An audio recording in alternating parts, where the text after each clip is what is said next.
for coming back to the Sound Pollution Podcast this week. We are a little busy. We have lots of new interviews coming your way. We are completely booked through September.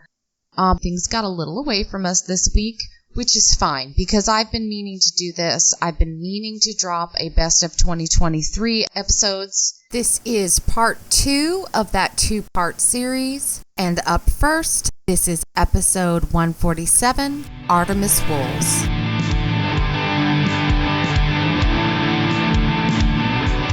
I want to talk about the one, and Brent, you're just going to be quiet this time. This is quiet. For me. Are we talking about Meltdown? We're talking about Meltdown. We just added some new Meltdown merch too. I'm in the mood to talk about Meltdown. Oh, good, because I want some Meltdown merch. So I don't know what I have to do to get Meltdown merch other than buy it, but I want some Meltdown merch. But we're going to actually talk about feelings, you and I, for a second, which is something this podcast doesn't always do very well. I even commented on the song on Instagram. Instagram. I have never felt more understood by a song, possibly in my life. Mm-hmm. I don't have ADD, although my father would disagree with that, and probably my mother. But I have incredibly debilitating anxiety. I have the anxiety that for years it was hard to leave my own house. I have anxiety where if it feels like I choked on something wrong, I'm now in the bathroom hyperventilating. And when the anxiety is up here and I can't find my fucking car keys, the world has to suffer with me. Yeah. And there's no controlling it. And a lot of people will be like, oh, you can control your emotions. No, I can't, because it's why it's called panic disorder, because it's a disorder. It's an actual clinical, I don't have control. My brain goes, we're overwhelmed. The mask is off.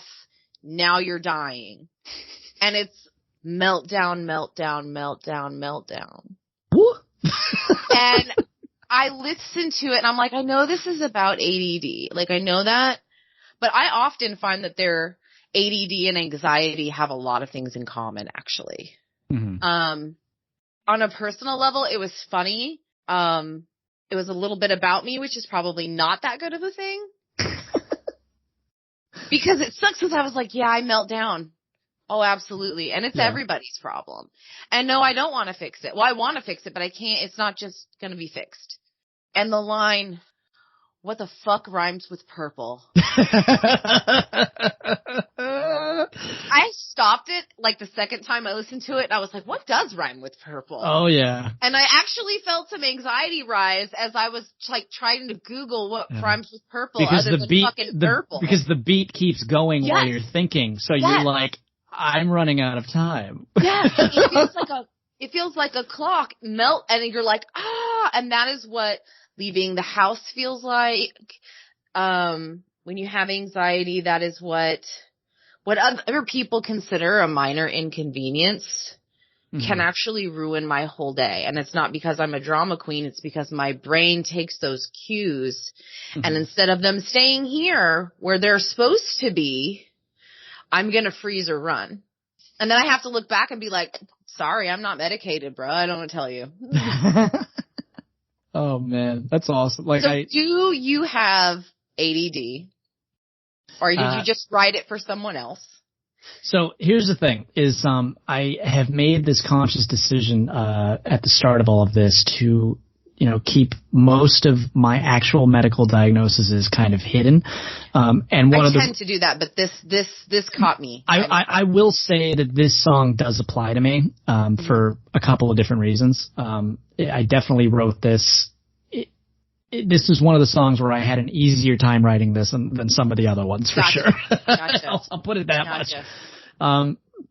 Yeah, and so the reason that one of the reasons that it's been fun is that, like, I did a duet today where I've been really enjoying watching. So people don't know this about me, but like I watch a lot of TikTok, right? And I do love yeah, I watch a lot of it, and I do like when people use my sound, but my favorite thing ever is when people do blind reacts to my music, because that's the only time I get to see people react to it, right? And so I like seeing their face be like, what is this song about? What's going on? So the one I did today, same thing you're talking about, like he was like listening to it, you could tell he was like, okay, this beat's pretty cool. But the second that I said keys, he was like, Yeah. Oh, and I was like, yes, that's my favorite thing ever. Dude, you don't understand. Like, I play that for my kid. Yeah. And she looked at me dead in the face and was like, that is us every time we leave the house. And I was like, us. She was like, no, it's you. Yeah. I will say that writing that, so I started writing that song when we were still doing the Kickstarter, and I wouldn't finish it until after I was back in the woods, fully funded, ready to go. It was one of the easier songs to write. Like, it's actually kind of not, I wish it was more interesting, but when we were doing the Kickstarter, I would spend every day, I would wake up at about, 11, because I worked till like, I got home at 3 a.m. every day, so I would sleep till like 10 or 11. I'd wake up, have just enough time to get like adult things done, but then I'd have like 1 hour at my computer to start working on Chaos before I had to go back to my grocery store job. Mm-hmm. And nothing derailed me worse than being like, okay, that means I have 50 minutes because I need to leave 10 minutes beforehand. And then I'd get up and go and my keys would be gone. I'd be like, where the fuck are my keys? Fucking day. It was a good song to write because I was like, that was at a point where I was still figuring it out, but I was like, okay, one thing that this album cannot be is it cannot be me standing on a box looking around and saying, this is your problem, this is your problem, this is your problem. Like, this whole album has to apply to me. And so when I decided that I wanted to do like a meltdown song, first of all, there's the beat situation where I was like, okay, I want it to sound like heartbeat. It's coming from different directions, like a clock that's inside out, I want it to sort of like scratch, because if you have ADHD, right, that beat will do things to you because there's multiple rhythms happening in different directions, and so it will weirdly keep your attention. So that was the first thing I wanted to get them. So that was on purpose.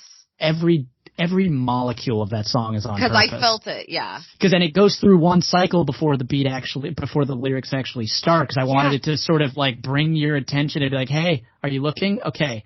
Where the fuck are my keys? Like right now. Where are they? And when I was writing it, I was like, okay, one thing I hate about some comedy songs is they try to go too big. They're like, I want this to be a song about meltdown. So they would have started the verse off with something like, like, I'm going to throw a tangent, I'm going to throw a fit. I'm like, no.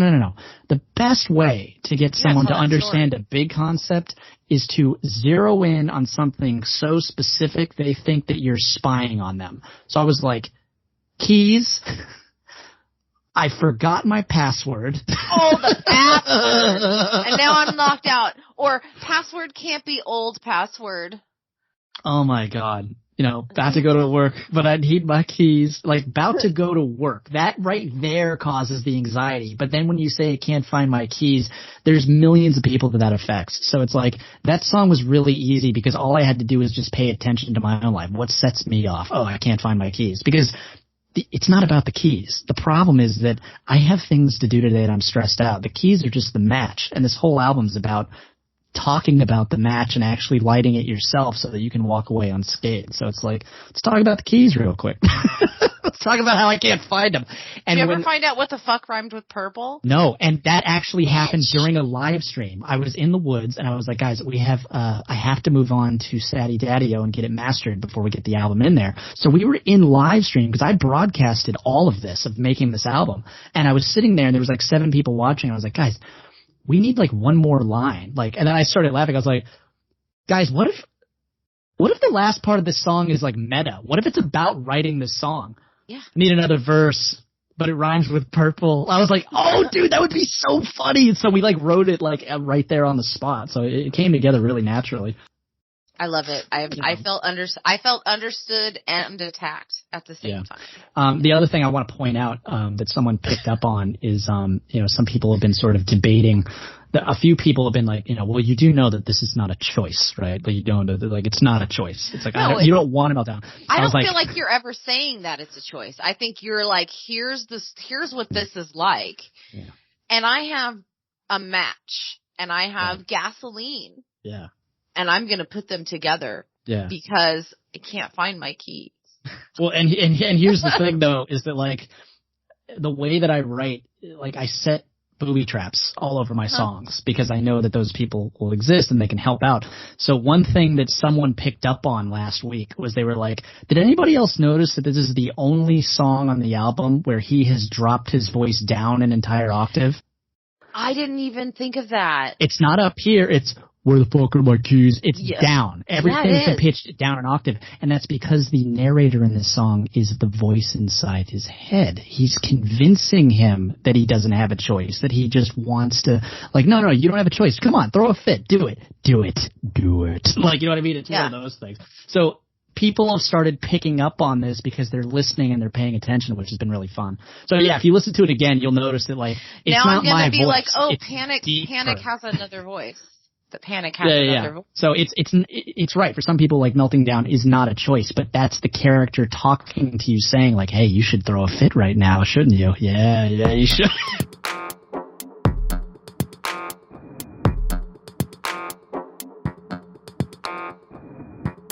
Walk into a room. Why the fuck did I come in here? Let me just think. Why the fuck did I come in here? Must have been a reason. Why can't I think of it? Meltdown, meltdown, meltdown, meltdown, meltdown, meltdown. About to go to work, but I need my keys. I don't see them. Where the fuck are my keys? Where did I leave them? I don't know. Meltdown, meltdown, meltdown, meltdown, meltdown, meltdown. 'Cause I don't wanna solve the problem, I just wanna melt down. Tiny inconveniences make me wanna melt down. 'Cause I don't wanna solve the problem, I just wanna melt down. Tiny inconveniences make me wanna melt down.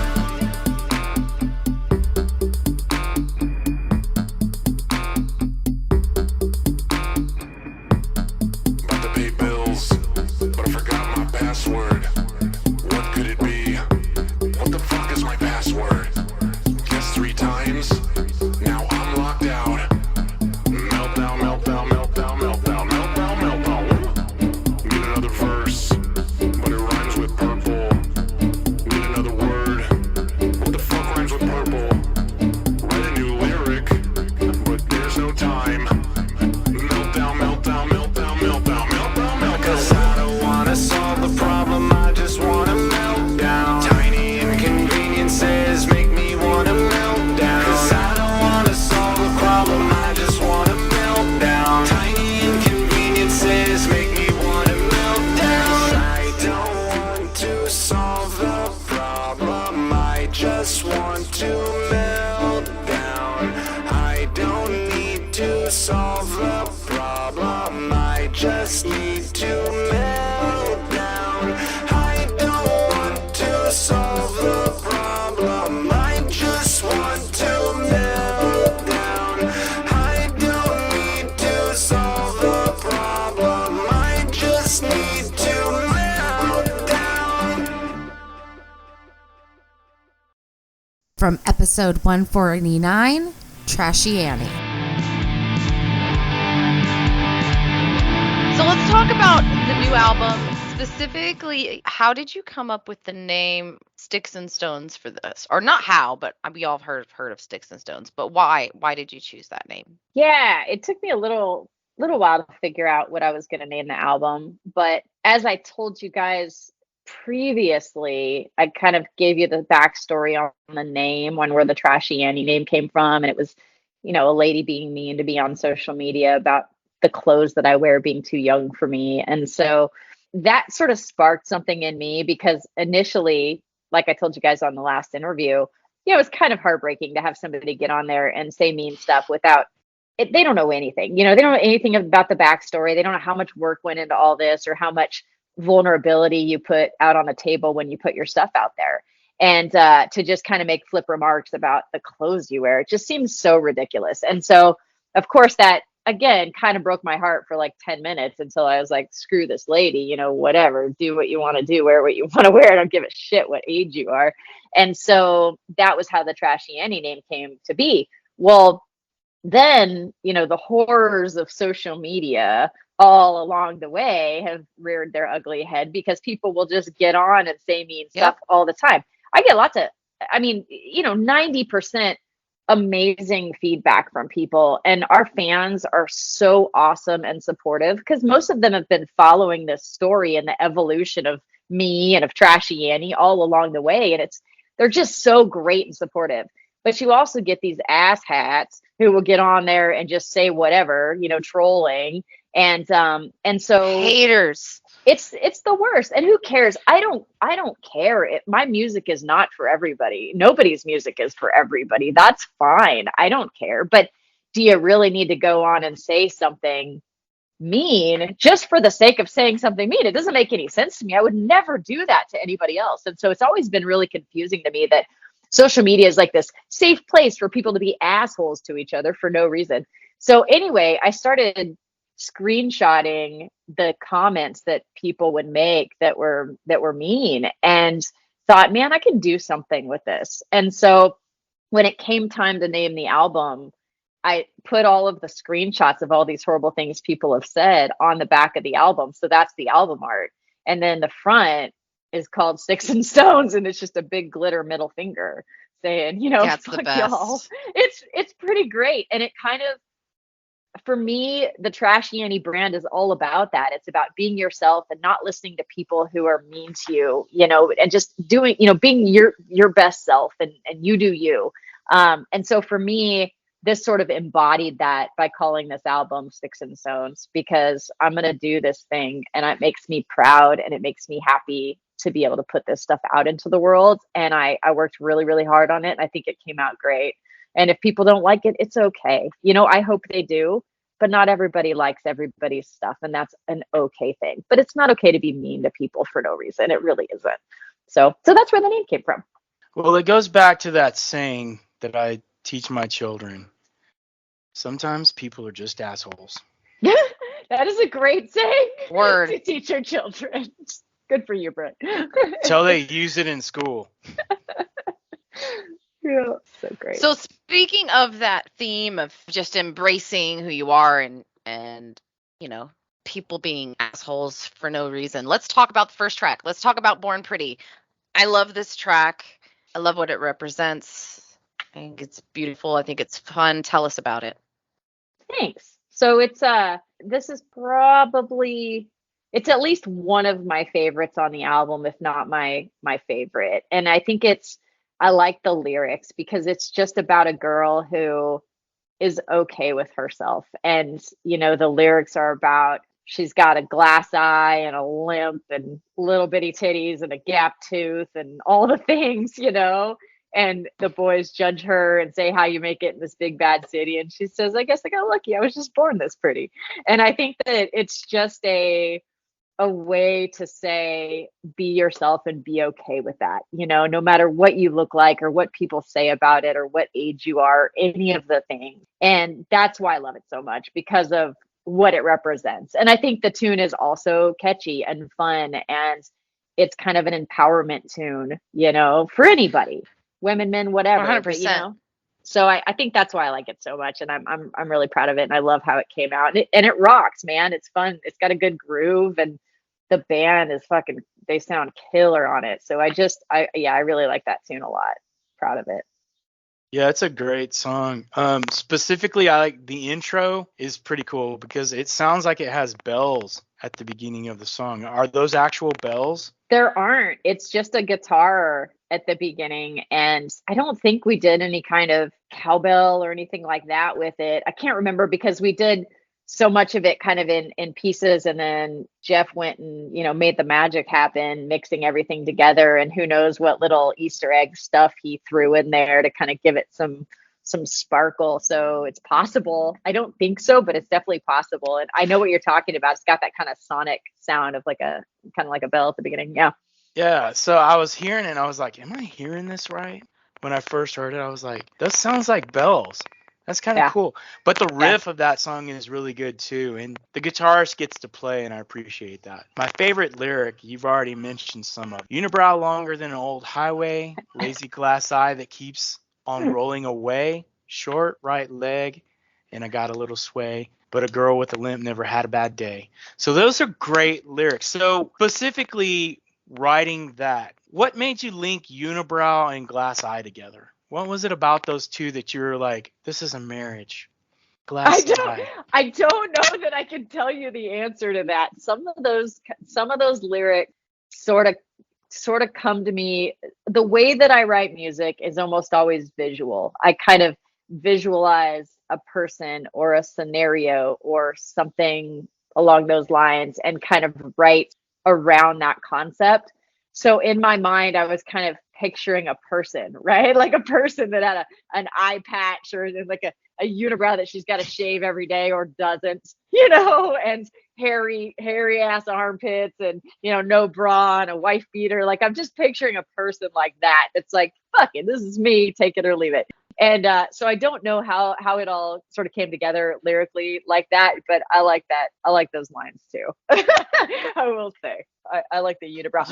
And it was kind of sometimes I think about how to write a song. I'll have like a prompt, like, okay, let me see if I can write a song that has to do with a unibrow. And so sometimes you can kind of build out from there, and this might have come from a little bit of that as well.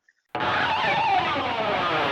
on the corner by the city limit sign. I chip my tooth down on Hollywood and Vine. Greasy long hair, but I like the way it shines. A little bitty booty, but I shake it just fine.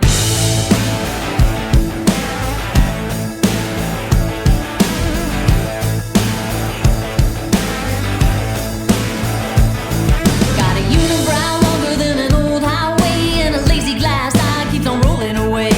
Short right leg and I got a little sway, but a girl with a limp never had a bad day.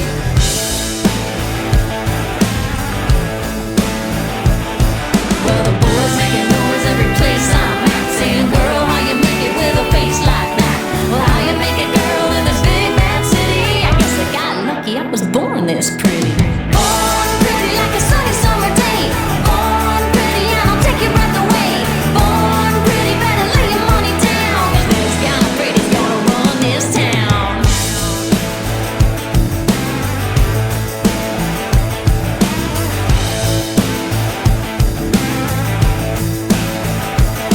Got an old tattoo of the number 69 when I pop my cherry on the Kendall County line. Brush my teeth until my gap tooth shines. Got little bitty titties, but they taste just fine.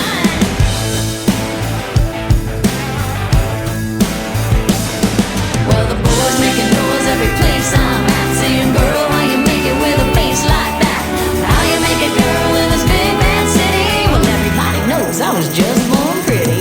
Born pretty like a sunny summer day. Born pretty and I'll take your breath away. Born pretty, better lay your money down, 'cause this kind of pretty's gonna run this town.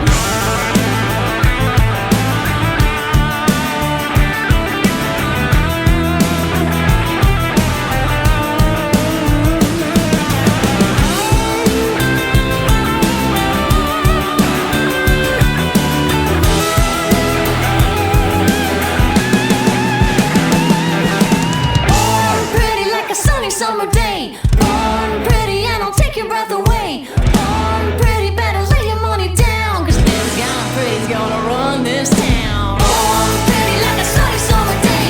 Born pretty and I'll take your breath away.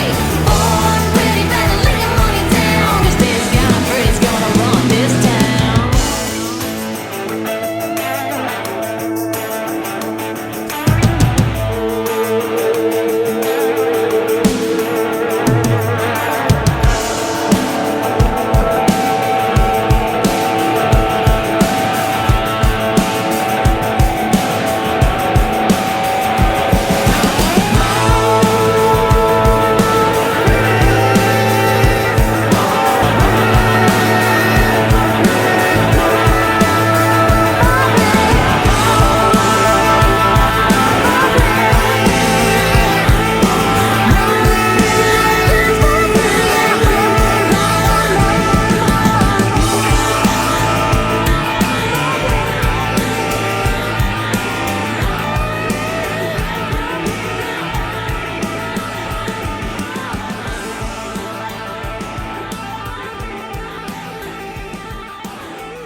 Episode 150, Sir James of Masonic Block. If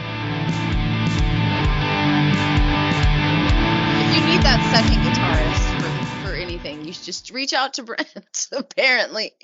So I think that would be that sort of, and if we can get, not even finish that over the next year, but get really well into that, if not this summer, definitely by next summer, I'd like to do a number of shows again, because we haven't in a while. But I want to balance it out by really working on some new studio material, and then knowing that we have some of that in the can and going out and doing some summer shows. Whether that's going to be this summer or next summer is unclear at the moment. So it's going to be my, our 12th album, the next one, not the one that's going to drop this summer, but the one after that we're going to work on over the next year. And that's important to me because I feel like if I do no more than that, that's a canon, right? That's a collection of work, right? If I never do anything else beyond, even though I think I will. I'm pretty sure you will. I probably won't know how to stop, even if I should. I don't think you do know how to stop. Right. I think you get scared if you don't have enough to do. So you're like, God damn it. I'm tired of thinking about this. I'm going to do a double album this time. Yeah. Well, we are looking at maybe doing a double album retrospective. We've never released anything on vinyl. And something that we'd like to do, it might not be for another couple of years. I hope it's not longer than that, is finally issue some stuff on vinyl and do like a double album vinyl release of a sort of a retrospective. Can you do a live double album? That would be awesome. That would be so off the hook, dude. You gonna pay for the manufacturing? you gonna press those records for me? Oh my God, it's so expensive. No, but I'll be your cheerleader. I'll be your cheerleader, though. Yeah, so expensive. But I would love to do that. That is one of those few things that's still like never gotten there, doing a vinyl release. And that's what I was going to say is that that sort of round number of like the 12th studio album is also, I really believe in albums. I'm somebody who has been really influenced by bands, not just particular songs, but full albums that have really moved me. Everything from like Beatles' White Album to Radiohead Kid A to, Zeppelin's Physical Graffiti, all sorts of stuff. I love albums. And for me, even though they're sort of out of favor or whatever, I think that they occupy a really important place in music to this day. And there's nothing better than having an album that you can put on and listen from beginning to end. Absolutely. And take that with you, especially after like a long week or a breakup or whatever it is. And it's nice. Something I loved that Jack White said about vinyl in particular is that you surrender yourself to the music more when you put on a record. Yeah. Because the record is in charge. Because you have to listen to the whole thing and then get up and flip it over and then listen to the other side. You are surrendering yourself to the music in a way that a lot of people who don't put themselves in that situation, they treat music like it's background, it's wallpaper. But by surrendering yourself and actually being secondary to the music and letting that lead the way, that there is a different experience there. And I think that is connected to the album as a work of art. So let's jump on to the second song we're going to talk about on this recording. And then at the very end, when we're done with the episode, then we'll talk about the third one that I'll put on Patreon. Let's talk about My Love.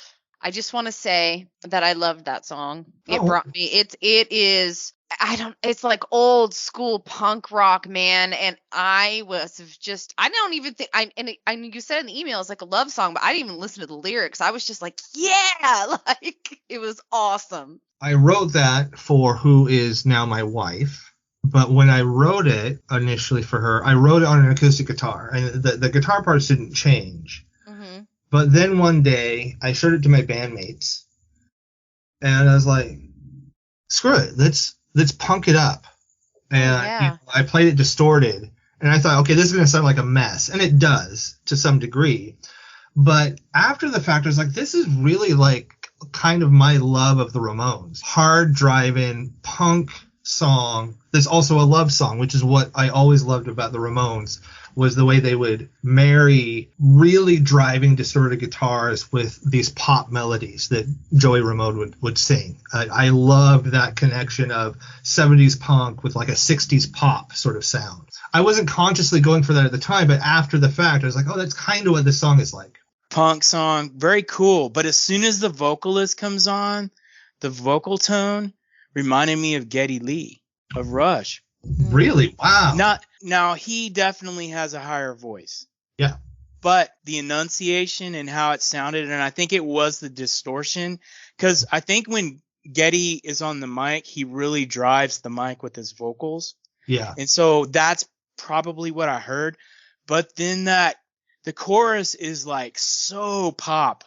Mhm. I mean, it's like a totally, oh man, dude. I was thinking, man, I would have loved to have mixed this song. Just because it's so catchy in the chorus. And I listened to the chorus quite a few times. In this round, this was my favorite song. I kept listening to the lyrics and I could never quite make them out. So can you tell me what the lyrics are to the chorus? Something to the effect of, fear I can't make it on my own, and I don't want to walk this life alone. And that's the chorus a couple of times, and then it doubles the last couple of times where it then... There's a statement about bone or something like that. Yes, you warm my heart and chill me to the bone. That's nice. a cool line.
Episode 151, Brooks of York. Anyway,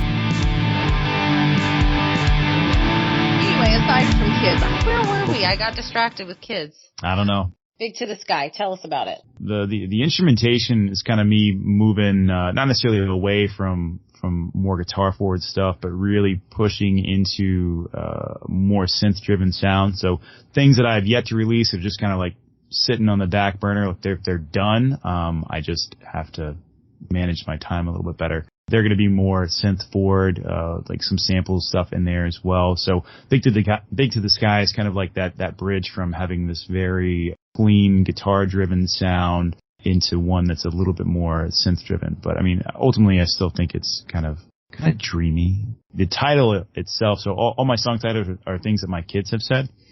So out of context, it's kind of like, what does that mean? What is Big to the Sky? And my kid was talking to me and talking about how, like we grow up, and she was like, well, at first we're small, and then we get big to the sky. And like, when kids are like super small and they're kind of putting words together, and there's this innocent element to it as they're still kind of figuring it out. All my song titles are really that, and I just have a list of those on my phone that I reference. So as I get to a track, I'll just go back through like the ones that I haven't used, and I'm always writing new ones down. It's like, all right, what fits this? And it's usually just you go down the list, you're like, that's the one for this track.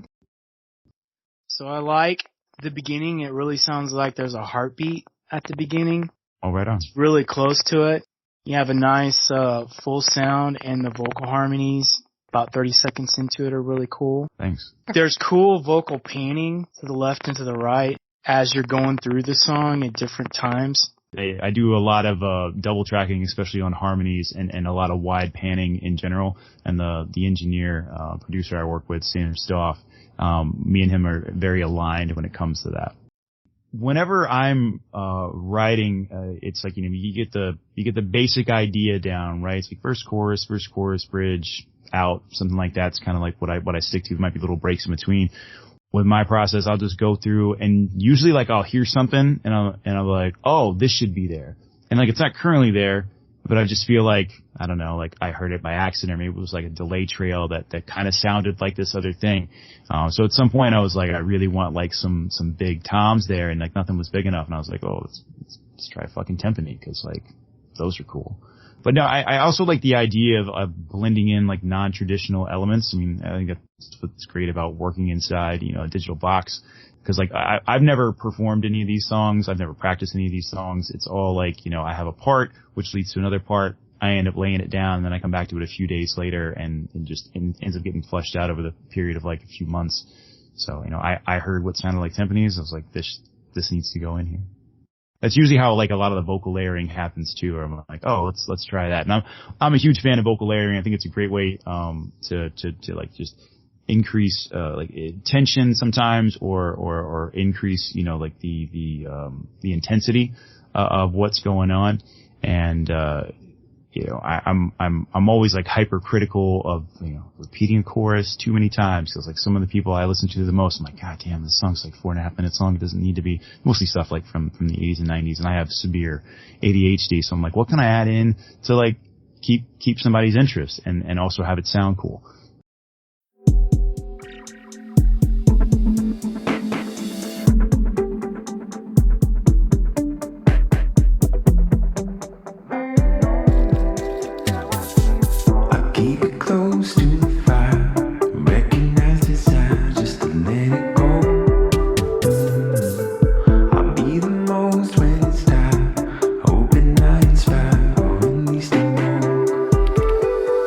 You don't need to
And episode 154, Art of Everclear. That's an exciting song. I'm so glad that you're going to release that because, you know, some people just stick to their popular songs. And that is, in my opinion, that's more of what y'all do. Y'all are just like, I'm going to punch you in the face. Let's go. Let's play. And I love that. Pretty much. That's what we've always been. And Everclear fans know that. But, you know, a lot of people will come see us play that might know our singles and they'll be like, whoa, what is going on? What are they trying to do? Are they trying to be this and this? No, man, they're trying to be what they've always been. You know, a cross between a punk, hard rock band with a singer-songwriter. That's what Everclear is. That's what we've always been. And the guitar tone on Heroin Girl on that live footage is to die for. It's so thick and fat and just, I was like, why can't I never get anything like that? You can. You know what? And I love that you're asking. We don't use amps. We use Line 6 Helixes. We use a board that creates amp sounds, and we use them live. We use them in the studio. And I've had all these people go, oh, man, I know that amp. That's a 67 Plexi with blah, blah, blah. I go, it actually is a 67 Plexi program, you know, live sampled amp. And it makes it so much easier for touring. And when we go on stage, we know what our amp sound's going to be like. I don't have a lot of noise on stage, so it doesn't compete with my vocals, and I don't have to strain my voice. And also, we're doing so many shows. We're doing 95 shows this year, 95. Yeah. And so far, none have dropped out, so I don't imagine any are going to. And that's a lot. 30 shows on the tour that starts on September 6th. We're touring with the Ataris and a band called the Pink Spiders out of Nashville. That's a great band name, Pink Spiders. They're great. They've been around since 2005. Check them out. They're really cool. They're fun. The tour starts September 6th. Do you know the first few cities you're hitting? First one is Lexington, Kentucky, and then Nashville, Indiana. We are going to play Nashville, Tennessee, but Nashville, Indiana. Right. The Chicago area, actually, Lamont. That's right. It's a suburb of Chicago. And then Fort Wayne, Indiana, and then Cleveland, Buffalo, Washington, D.C., Philly, Long Island, Boston, New York City, and it just goes from there. And we'll end up back on here on the West Coast in October. Our last show's on October 15th. We play LA on October 8th, I think. So, yeah, and we're playing San Francisco, a great club called the August Hall. Man, it's just a great tour. It's going to be a lot of fun. But on top of those 30 dates of those shows, we've got another 65 shows. We played 17 shows in Australia in February, and that was a great tour. Yeah. And I'm going back and doing a solo tour this next February. So we're busy, and I'm working, and, you know, I don't know how long I'm going to be able to work. I've got multiple sclerosis. I could be in a wheelchair. I don't think that's going to happen anytime soon. Not with the way you sound like you're taking care of yourself. I'm working the hard. Swimming and the yoga and the physical therapy is going to do wonders. I'm a caregiver, so I just know. Yeah, I am too. I'm a caregiver as well. I work really hard to, I do my medication. I do my diet. And there's also with my recovery, there's a spiritual aspect to it too that is really important. Like I said earlier, it's the glue that ties everything together. Brent, do you want to ask about one more song before we? I would. Sing Away, I found an acoustic version of that. An acoustic version in 2020, I think I found acoustic. That was fantastic. That song made me cry. But anyway, Sing Away. Sing Away. Okay. Oh, yeah. So yeah, that's on the solo record. That's on my solo record that came out in 2019, and which is more acoustic. Now, I don't know if you've heard this version. It's Everclear. It's rocking. It's heavy. I'm looking forward to hearing it. Year of the Tiger. I just have one question about that. Other than I love the guitar solo, why did you hold back lyrically in this song? I didn't hold back. He's being sarcastic. That's his. You know what's funny is when I wrote that song, I played it for a friend of mine, guy in a big time punk band. I go, yeah, it's kind of a protest song, man. He's like me. He's kind of a lefty guy, and he's like, dude, this isn't a protest song. This is a challenge. This is a dare. This is a fight. I love it. You're trying to bring it on, man. And I'm like, do it. Anybody that knows me, I'm that guy. I don't shy away from fights. Rarely. Well, we need more songs like that right now. I agree. And I appreciated it. Brent appreciated it. Thanks. I'm glad you like it.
All right, everybody, thank you so much for listening to the best of 2023. If you are not included in this episode or the next episode, no worries. You will be absolutely included in the last episode of the year that I am already planning.